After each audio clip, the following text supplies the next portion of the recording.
When I step into that arena, I am unstoppable. I will destroy the competition. It's not even a fair fight. That is what an elite level competitor that I worked with would growl to himself before walking into the arena for a career-defining moment. Now, I hesitated to share that with you because on the surface it sounds arrogant, it sounds cocky, it sounds delusional even. But here's what most people don't get. This isn't ego. This is the champion's mindset. And it's one of the key differences between those who achieve at the highest levels and those who merely dream about it. Let me show you what's really happening here. This athlete didn't wake up one day thinking that he was God.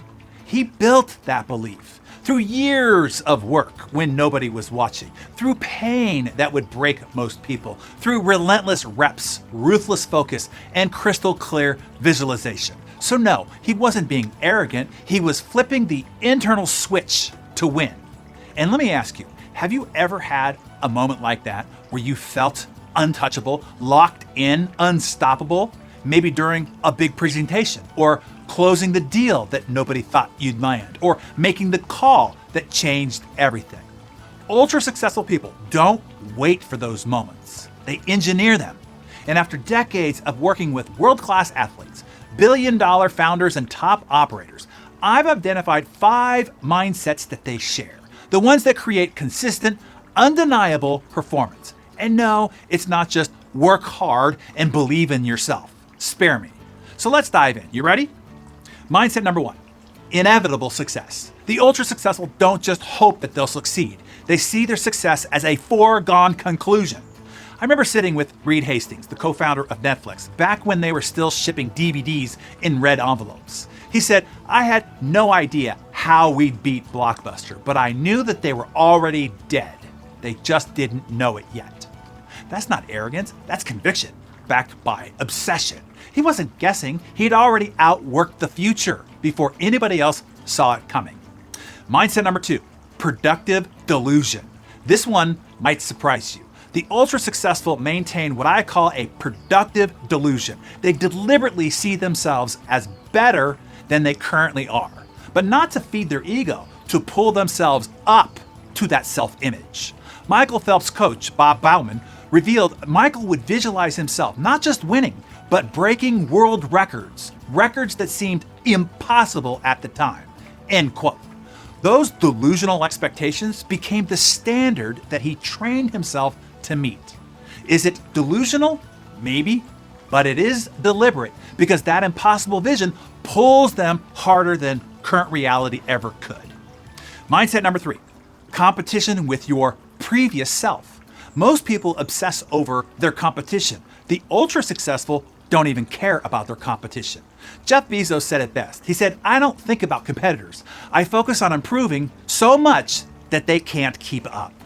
I once asked Roger Federer who his biggest rival was, expecting him to say Nadal or Djokovic. He said, the Roger from yesterday.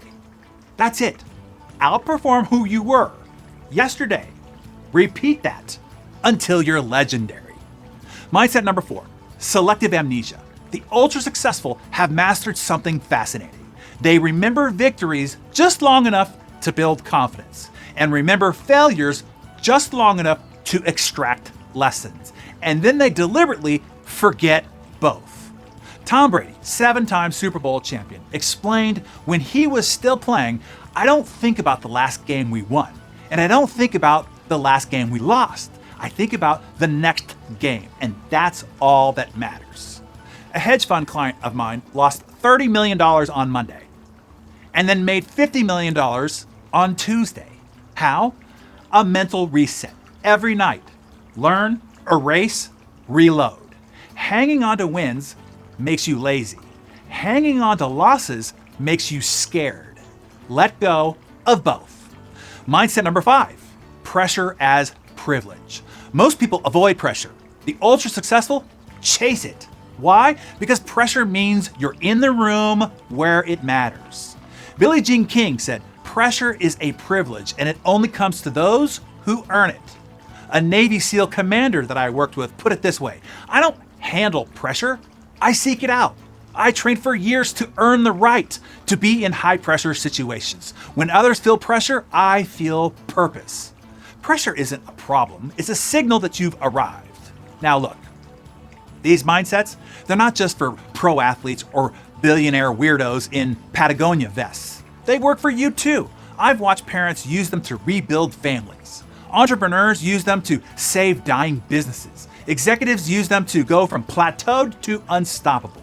You don't need better genes. You don't need perfect conditions. You just need the guts to think different on purpose. So, grab your Darren Daily Journal and answer these questions. Which of these 5 mindsets would most transform where I am right now? Where today can I apply it immediately? Because the ultra successful, they're not born this way. They built it brick by brick, belief by belief. So, now it's your turn. Drop in the comments, which mindset are you claiming today? Number 1, inevitable success. Number 2, productive delusion. Number 3, compete with your previous self. Number 4, selective amnesia. And number 5, pressure as a privilege. And let the transformation begin starting right now.